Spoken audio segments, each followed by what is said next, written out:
I was digging through the archives, my personal history, and I found something amazing. This took place spring break, my sophomore year of high school. So sophomore year of high school, I applied to be a counselor in training to work with kids in summer camps. That actually is another story I'll have to share when I was a CIT, a counselor in training in summer camps. But we will not get ahead of ourselves. So I think they picked from the pool of those kids because this is the Montgomery County Department of Recreation. So obviously they picked from somewhere, and it's not like I ended up in those pools randomly. Maybe I did, I don't know. But I think it's from the people who wanted to be counselors in training. So they kind of just picked at random. This was the group of us. Look at me there. I had a little bit of like a hood thing. Look at that. Look at me standing next to the real hood kid, right?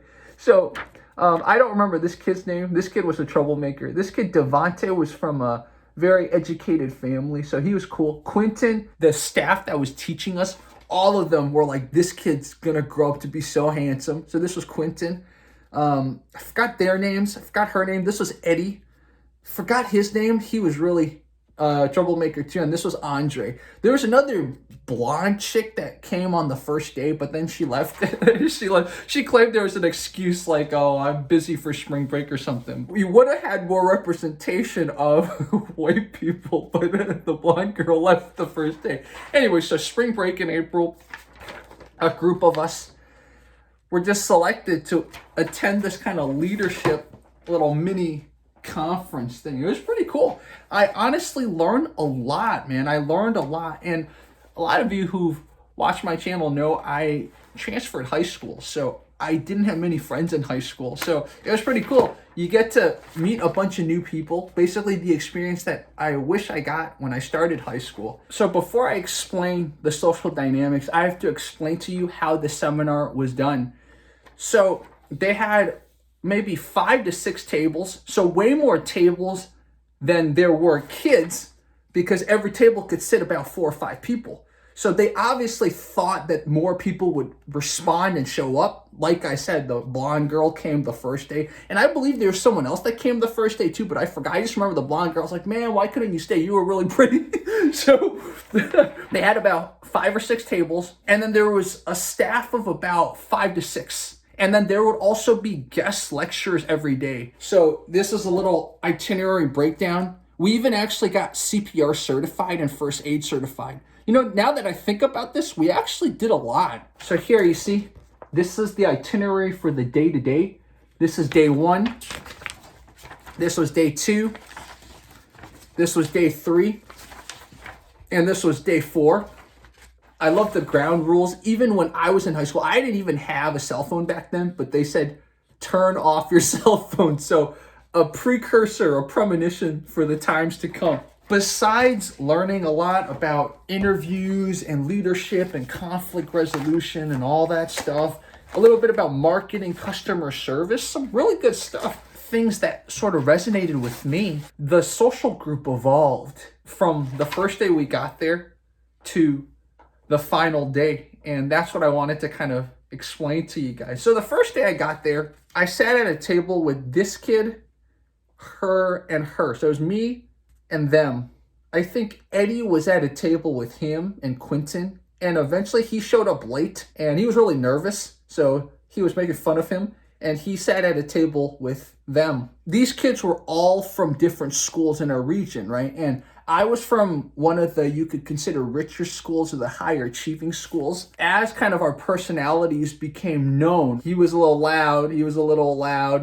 You know, I was the very, very intellectual one. He was very quiet, but you could tell he was a good kid. They were seeking, of course, the people that they thought were going to be the most popular. She was pretty quiet. He was a very nice dude, and he was a wild card, but he turned out very cool, even though he looks like the one that would cause trouble. He was actually one of the coolest guys. By the second day, the two of them left my table and went to go sit with this kid, right? If you were to look at this group and be like, hey, who could be in charge? You would probably think this kid, right? So the two of them went and started sitting with him. I obviously was the highest achiever. I had the best grades. You could tell immediately. I knew a lot of stuff. I think very quickly, this guy and him too, they started not liking me. They're like, man, this kid's a know-it-all. If I were at their school, they would probably try to pick on me. They're like, we don't like him. So me and him started getting along because we had similar temperaments. Both of us, whatever situation, we could get along with people. He floated, but by the third day, he started hanging out with us. So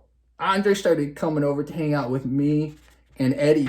I think by the second day, I was already sitting next to Devontae. So Devontae was already sitting with Eddie and I by the second day. And then he came on the third day. So by the fourth day, you could tell what the social group was. It was me, Devontae, Eddie, and Andre. And then the two bad kids with the two girls. And then Quentin sat with her. And I swear there was another person. I don't think Quentin, just having one girl just sit with him. I don't know. I don't remember. One girl might have left or something. I don't remember. But even the staff saw how good looking this kid was. So like the staff would give him compliments, man. They'd be like, man, he's so handsome. So like I swore it wasn't just her sitting with him. Whatever new situation, whatever new social dynamic, naturally people skew a certain way, right? Very chill gets along with very chill. You could see by just how we were. Like you could tell I was very chill. You could tell he was very chill. And then he gravitated towards me because both of us were probably very scholarly. And then this kid was the wild card because he came late. He heard some of these other people make fun of him. And then he could tell that we had an Asian guy, we had a white guy, we had a black dude. So he came and hung out with us. And of course, the other funny thing is the girls wanted to go hang out with the two bad boys. This stuff just makes me laugh, and you can't make this up. That blonde girl that came for the first day just for the morning and left. I wonder where she would have hung out if these, I don't think we were the population of people that she usually hangs out with. So I wonder where she would have gravitated to. Oh, I'm telling you, she probably would have hung out with Quentin, just knowing. Yes, I learned a lot, but a lot of this stuff you have to learn through practice. And if you want me to do a follow-up, maybe I could. But the truth of the matter is, it's just the social dynamics, man.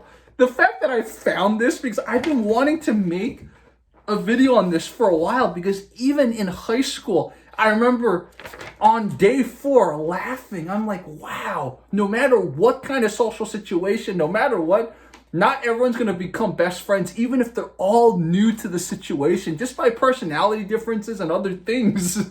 People will gravitate towards the groups. Why I think of this very fondly is that if I were to have gone to a school where I wasn't new, where everyone was new, or let's say we all started out from elementary school together, the social situation I ended up in by day 3 would have been what I ideally, if I had to go back in time and had a better high school, I would have wanted, right? I got 2 days of that in high school.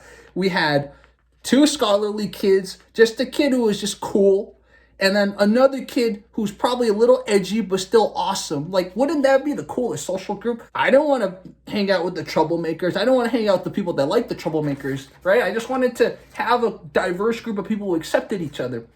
And final thing I want to say is, if any of you recognize yourself in this, please contact me.